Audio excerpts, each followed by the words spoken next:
You mentioned the concept, the ghost in the machine. These are forgotten accounts in the office printer or some old software that they may have done years ago and never touched again. It sounds like leaving the back door wide open effectively. Why are these non-human identities the perfect hiding place for an attacker? Exactly. Especially in last couple of years, NHI or a non-human identity has become a buzzword. We had a non-human identity called service account. We have been using it for many years. However, the service account was not exposed to the internet, was more focused on the inside, and people created the password, very strong password, and it was non-interactive. But then human itself were started taking advantage of this service account by bypassing the administrator privilege or bypassing the privilege access management software.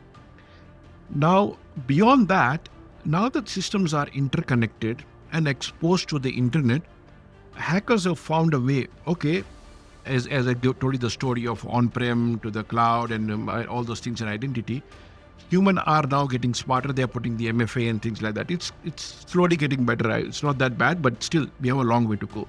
So now hackers are thinking, okay, humans are there, but let's now target non-human identities. It could be your privilege service account. It could be agent or a chatbot running which has a high privilege because they inherit all the administrative privilege and it can access many things.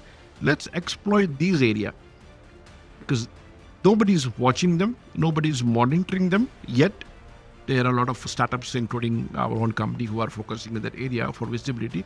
That there's not many solutions or technology available to go and identify all these ghosts in the machine or so-called non-human identity and categorize them as an exposure. That is it really risky?